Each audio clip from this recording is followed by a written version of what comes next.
नमस्कार, हमारे साथ मनीष कश्यप के भाई करण कश्यप हैं और मनीष कश्यप से जुड़े बहुत सारे सवाल हैं जो आप सबके दिमाग में होंगे।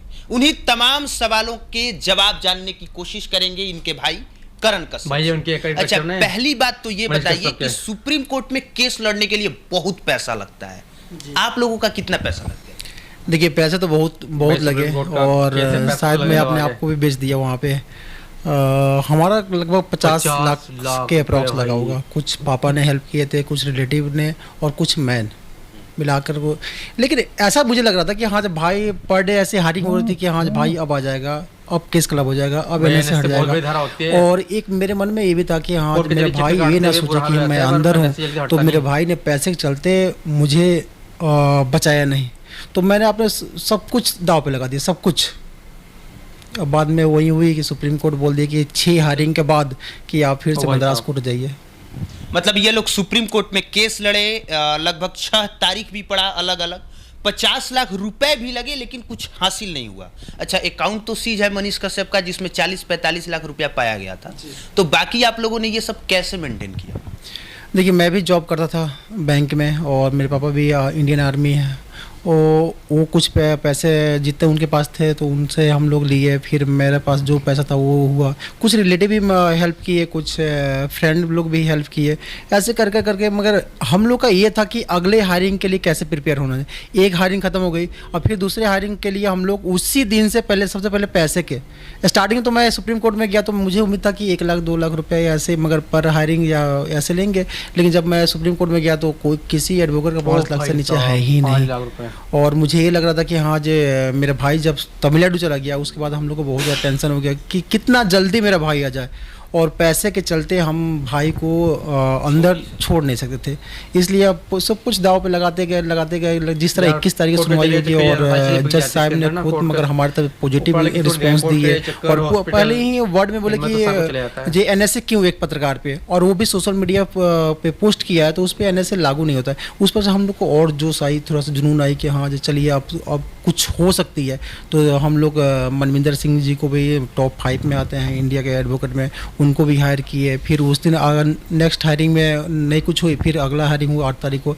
फिर दुर्भाग्य है कि हाँ 6 हायरिंग के बाद जहाँ हम लोग कमर टूट चुकी थी, हम लोग बर्बाद हो चुके थे, उसके बाद मद्रास हाई कोर्ट के लिए मूव करने के लिए बोल दिया गया।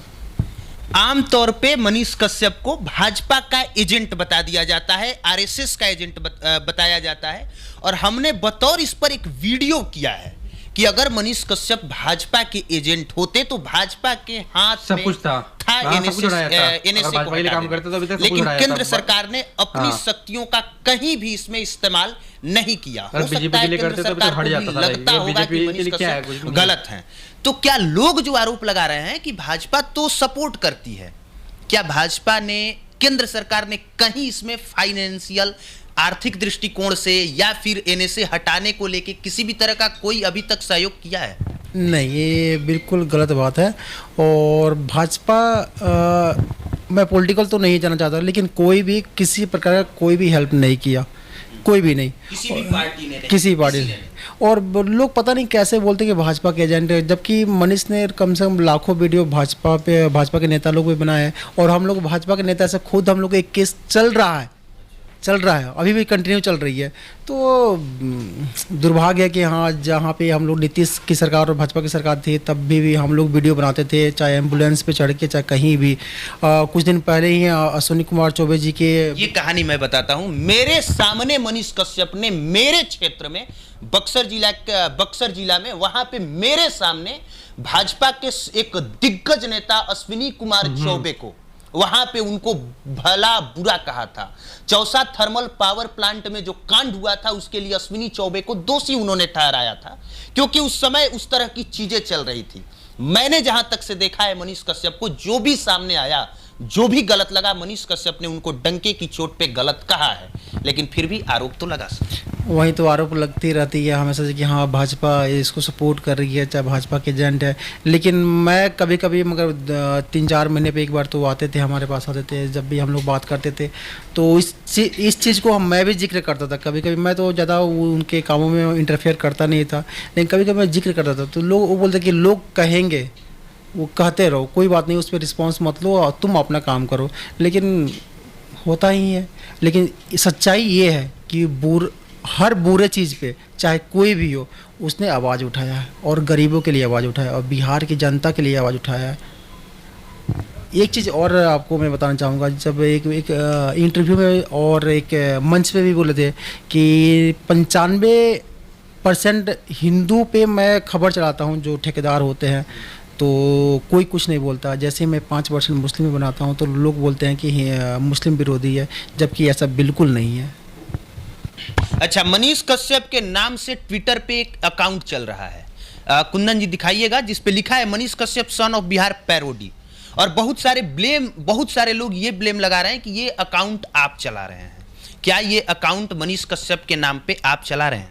देखिए, 1 महीने पहले भी मैं वीडियो बनाया था, इस पे बनाया था, और कुछ दिन पहले मैं भाई के आईडी से भी शेयर किया था और इसको जल्दी से जल्दी अपने नाम पे चेंज कर ले, चाहे अपना डीपी लगा ले। सबसे मैं रिक्वेस्ट भी किया था और पोस्ट भी किया था, कुछ दिन पहले भी मैं किया था, मतलब लेकिन ये मैं नहीं चाहता हूँ। ये मुझे बहुत बड़ा सिरदर्द बन चुका है, सच्चाई ये है, क्योंकि इसमें बहुत सारी ऐसी चीज़ें लिखा जाता है जिसमें मनीष कश्यप या हमारी फैमिली के को और प्रॉब्लम में खड़ा कर रही है।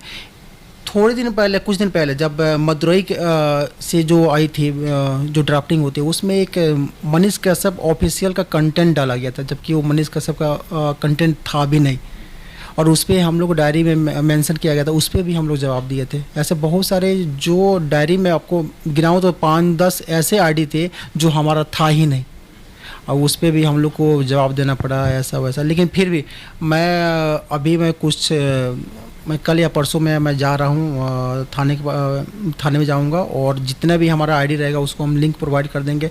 उसके बाद कोई भी आईडी से कुछ भी होती है उसकी रिस्पॉन्सिबिलिटी ना हमारी होगी ना हमारी टीम की होगी। बाकी अब मनीष कश्यप का सारा मामला मद्रास हाई कोर्ट में है। अच्छा, वहाँ पे क्या चल रहा है, वहाँ पे सारी चीज़ें कैसे मैनेज हो रही है? देखिए, अभी जब से 8 तारीख के बाद से अभी कुछ नहीं चल रहा है, अभी कुछ नहीं हुआ है। एक्चुअली क्या है कि हम लोग अब पैसे की व्यवस्था में अभी जुड़े हुए हैं कि कहाँ से कुछ पैसा आ जाए। कुछ रिलेटिव को भी मैं बोले हूँ, कुछ फ्रेंड को भी बोला हूँ, क्योंकि अभी मैं उसके बाद मैं गया भी नहीं, और एक्चुअली मेन प्रॉब्लम है कि फाइनेंशियल प्रॉब्लम है। तो मे भी हो सकता है कि अगले हफ्ते मैं जाऊँगा वहाँ पे, ड्राफ्टिंग जो भी होता है, जो किसी वकील को पकड़ूंगा और आगे का प्रोसेस काम करूँगा। अभी कुछ नहीं हुई है वहाँ। मतलब कि पैसों की वजह से सारा कुछ अभी रुका हुआ है? हाँ, अभी पैसों की वजह से कुछ रुका हुआ है, और अब जहाँ से भी पैसा आता है उसके बाद में अगले हफ्ते से अगले हफ्ते से हम लोग जाएंगे वहाँ पे, और ड्राफ्टिंग जो भी होता है और जो भी वकील वहाँ पे होंगे, सस्ते वकील, उनको पकड़ने की कोशिश करेंगे।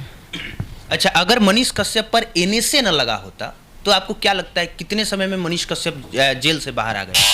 अगर NSA नहीं लगा रहा था तो कम से कम मुझे लगता है कि 2 महीने के अंदर में आ गए रहते हैं। 2 से 2.5 महीने काफ़ी है। बाकी राकेश तिवारी जो प्रयास न्यूज चलाते हैं, इसी मामले में उनको बेल मिल गया है।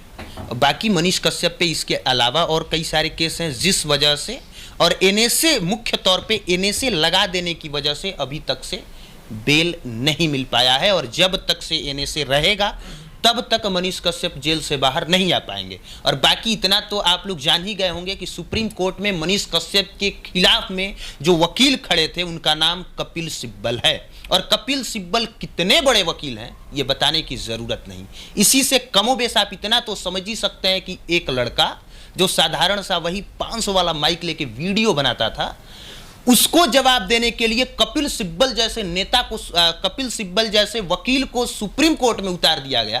तो बाकी की चीजें मुझे लगता है कि आप समझने के लिए खुद ही समझदार हैं। बाकी आप देख रहे थे पब्लिक प्लेटफॉर्म, मेरा नाम कुमार अभिनव है। कुमार अभिनव इनका नाम है यार, बहुत अच्छी रिपोर्टर है। तो इनके चैनल का लिंक जो है मैं डिस्क्रिप्शन में दे दूंगा, जाके चेक कर सकते हैं। बहुत अच्छी रिपोर्टिंग करते हैं, इनको सपोर्ट करो, इनके चैनल को सब्सक्राइब करो। तो यार मनीष कश्यप को बहुत बुरा फंस गया इस केस में, जो उन्होंने तमिलनाडु के ऊपर न्यूज़ चलाई थी, फेक चलाई थी, पता नहीं कैसे चलाई थी, ये इस बारे में तो मुझे नहीं जाना डिटेल में। तो फेक न्यूज़ के उसमें फंसे मामले में कि फेक न्यूज़ फैलाने का आरोप है उन पर, इसलिए उन पर NSA लगा हुआ। तो अभी वो तमिलनाडु की पुलिस उनको उठा के ले गई थी यहाँ से, बिहार से। तो अब वो वहीं पे हैं, वहीं की जेल में है, NSA लगा हुआ। NSA में कम से कम 1 साल तक तो कोई छुट के आता नहीं। तो भाई अब पता नहीं कितने वो सही है कितने गलत है, इस बारे में कुछ मैं कह नहीं सकता। तो आई होप कि ये वीडियो आपको अच्छी लगी होगी। अगर वीडियो अच्छी लगी तो वीडियो को लाइक करें। आप चाहते हैं कि मैं इस टाइप की वीडियो आपके लिए और लाउड ढूंढ के, तो आप मुझे सपोर्ट कर सकते हैं। मुझे सपोर्ट करने के लिए मेरे चैनल सब्सक्राइब कर सकते हैं। नेक्स्ट वीडियो में मिलेंगे नेक्स्ट टॉपिक के साथ, तब तक अपना बहुत सारा ध्यान रखिए। Bye bye.